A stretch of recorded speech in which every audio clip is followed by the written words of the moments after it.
Olá pessoal, tudo bem? Hoje nós vamos conversar com vocês sobre doenças virais de peixes, mais especificamente sobre as práticas de manejo das doenças virais de peixes. Entretanto, para se estabelecer medidas de manejo sanitário, é importante conhecer contra quem essas medidas estão sendo estabelecidas. Por isso, na aula de hoje, nós vamos conversar um pouco sobre as características das doenças virais e os principais agentes virais que ocorrem no Brasil. Depois da vinheta, a gente começa a nossa aula.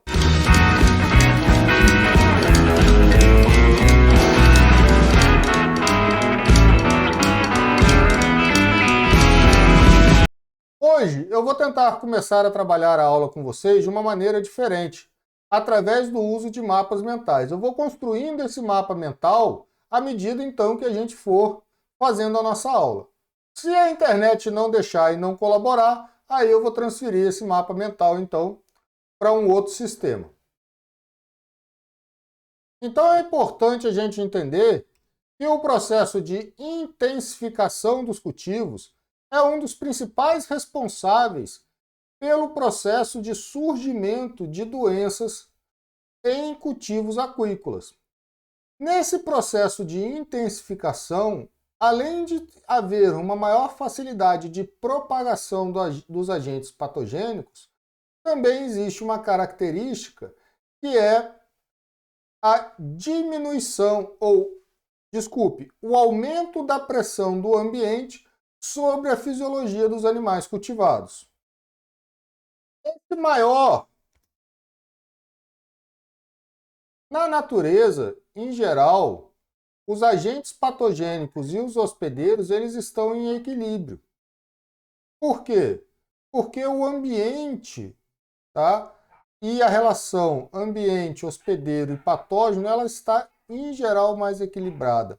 E o ambiente ele não tem uma pressão antrópica, diferente dos ambientes de cultivo. Com esse processo de intensificação de cultivos aquícolas, o que também acontece? Aconteceu, então, uma aproximação, tá certo? Vou escrever aqui, uma aproximação das populações selvagens e das populações cultivadas. Então, muitas vezes, embora nas populações selvagens, né, não ocorram problemas de sanidade, cultivadas aqui, faltou um L, tá? Embora nas populações selvagens não ocorram problemas de sanidade, não quer dizer que esses animais selvagens não possam ser hospedeiros ou eles não possam, então, transmitir doenças a essas populações cultivadas que têm, então, estão sob uma maior pressão de cultivo, uma maior pressão ambiental e da fisiologia, como a gente falou antes. Então, esse processo de aproximação das populações selvagens e das populações cultivadas, né, isso causa aquilo que a gente conhece como transmissão horizontal, né? Ou seja, a possibilidade desse patógeno ser transmitido de maneira horizontal das espécies selvagens ou animais selvagens e que não precisam necessariamente ser da mesma espécie que é cultivada para essas populações cultivadas. Quando a gente vai, então, avaliar as famílias de vírus, tá? Piscícolas, tá? Vou até colocar aqui.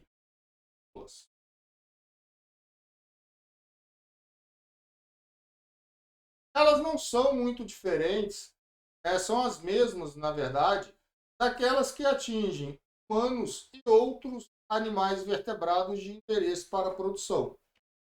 Entretanto, existem diferenças significativas, né, em alguns aspectos da ecologia, tá, desses agentes patogênicos e da sua transmissão para os peixes.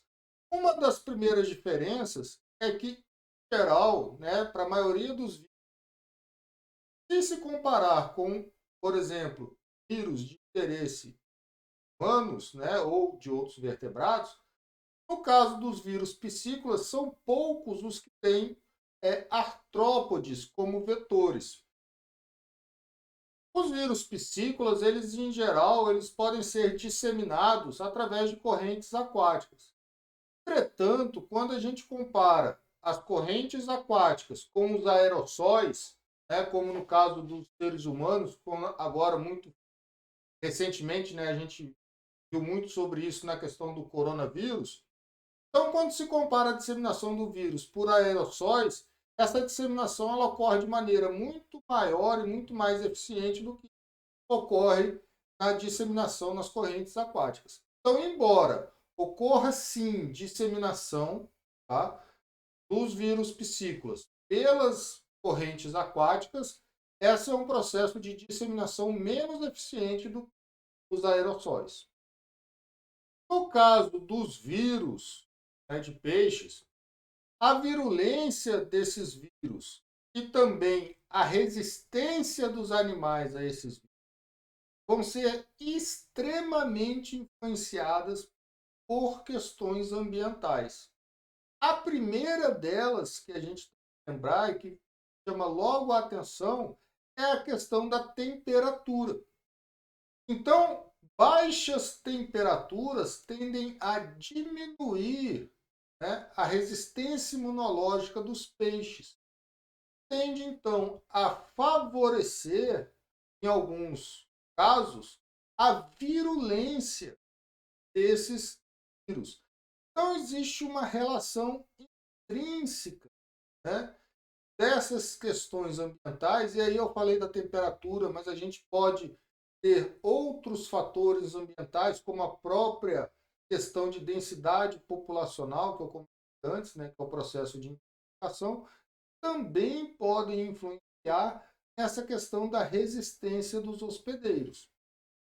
Outra característica dos vírus piscícolas, né, dos vírus de peixes, é que eles também podem ser transmitidos de maneira vertical, ou seja, eles podem ser transmitidos aos seus descendentes através dos seus gametas. Então, reprodutores, tá, que sejam diagnosticados portadores, né, dos vírus podem transmitir, né, contaminar a prole, seja na forma de embrião, seja na forma de ovos, tá? E com isso pode gerar então uma diminuição, uma alta mortalidade dessas formas jovens. Aliás, quando a gente pensa então na questão dos vírus agrícolas, a maioria dos vírus, né, a maioria dos vírus, eles atingem principalmente as formas jovens, ou seja, os peixes. Ou seja, justamente as fases iniciais, onde esses animais são menos resistentes, o seu sistema imunológico é mais frágil, portanto, existe uma menor capacidade de combater esse vírus, tá?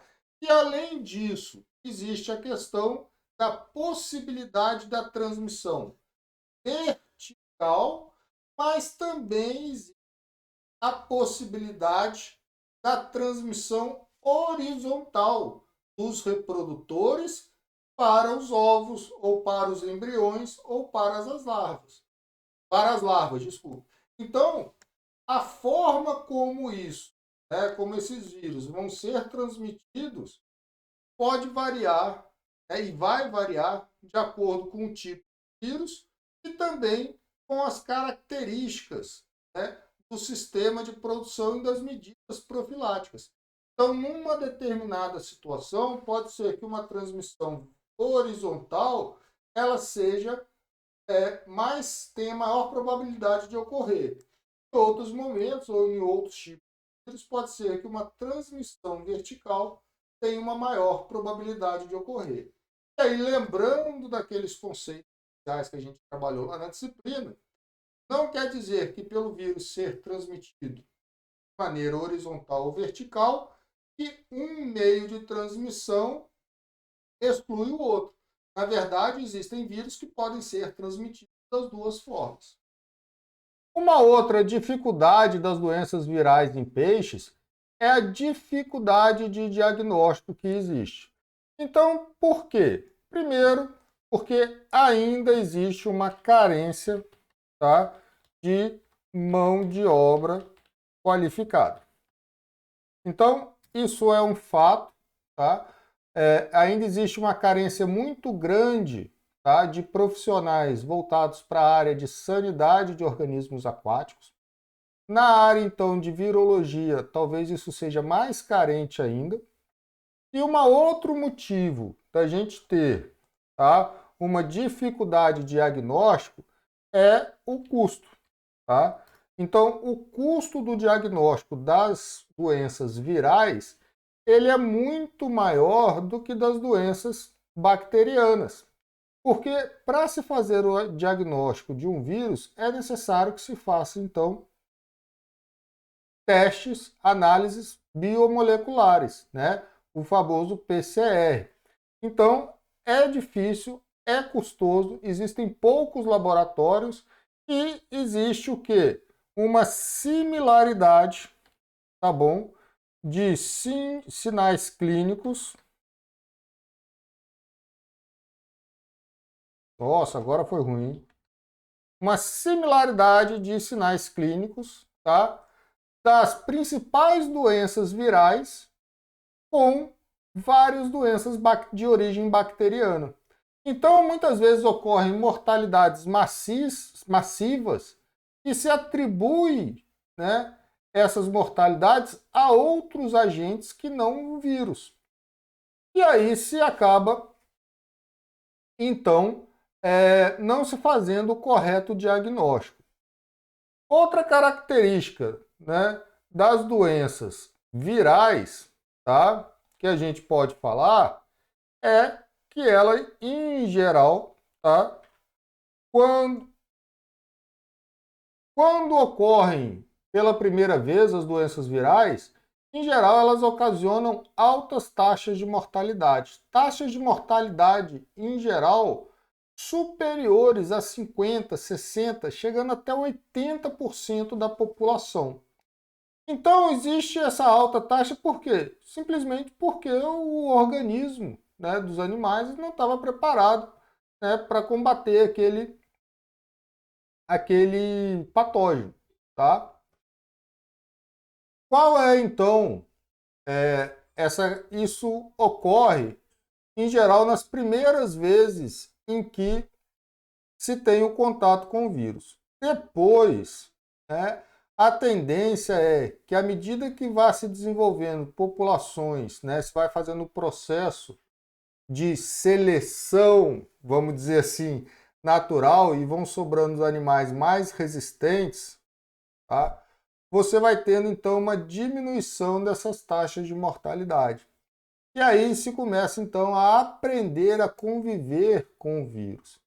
Isso é muito o que aconteceu, né, e o que acontece hoje na carcinicultura, né, com vários vírus que ocorrem nas produções de camarão marinho, em que esses vírus eles não são eliminados, já se sabe que vai existir lá, então se adotam práticas de manejo para diminuir essas taxas de mortalidade, ou mesmo que essas mortalidades elas se concentrem de início, né, logo nas fases iniciais da produção, onde o investimento em ração, em mão de obra, ou seja, os custos ainda são menores. Essa também tem sido uma estratégia que alguns países têm adotado em relação ao TILV, né, que é o vírus da tilápia, vírus do lago da tilápia, né? Tilapia lake virus. Então, essa é uma atitude também que tem sido feita, ou seja, eles colocam, né, em contato logo os animais para morrer, né, eles esperam os animais morrerem logo no início, quando o custo com ração e tudo foi menor. E aí os animais que sobraram, né, os animais que se demonstraram capazes de sobreviver então à infestação do vírus, eles já estarão vacinados, tá? É uma estratégia, mas Em geral, no início, essas mortalidades, né, quando esses vírus atingem, essas doenças atingem uma determinada produção, uma determinada região, elas são realmente bastante elevadas e os prejuízos também são bastante elevados. A introdução dos vírus num determinado território, e aí a gente está falando, o território ele pode ser um estado, ele pode ser um país, ele pode ocorrer através da introdução e da importação de reprodutores. Em geral, os animais adultos, muitas vezes eles são portadores dos vírus, mas eles são portadores de uma maneira assintomática. Então, para se fazer a importação de matrizes, né, de reprodutores de qualquer organismo aquático, o ideal seria se fazer, né, antes desse processo de importação ou antes da introdução, se ter um laudo, né, exames de atestado negativo para as doenças virais desses animais. No caso da importação de formas jovens ou da translocação, né, do transporte de formas jovens, como ovos, como larvas, como alevinos, juvenis, isso também pode ser uma forma de disseminação e uma das que provavelmente mais ocorre. E o que a gente tem que lembrar? Que muitas vezes, embora o animal seja portador do vírus, ele pode estar assintomático. E aí, depois de uma situação de estresse como o transporte, esses animais podem então ter uma queda na sua resistência imunológica, ficando então, né, e se tornando uma presa mais fácil para que esse vírus possa então causar a doença, né? E com isso, isso só vai ocorrer após essa fase então de transporte já nesse novo ambiente, né? Então, essa fase de propagação e disseminação desses vírus. Quando a gente está falando então de pisciculturas tropicais, né, de cultivos aquícolas em regiões de clima quente, em geral os vírus realmente não são os principais patógenos, embora, por exemplo, no Brasil a gente tenha tido ali casos recentes do surgimento de alguns vírus preocupantes, né, como o vírus que acometeu, a gente vai conversar sobre isso depois, que acometeu a produção de tilápias em tanques rede, e até se suspeitava então que era a TILV, né, então que seriam os primeiros casos de TILV no Brasil, mas depois se confirmou que não era TILV. Tá? Algumas espécies de vírus, elas também vão ser, né, algumas famílias de vírus, elas vão ser características de alguns grupos ou até espécies de peixe.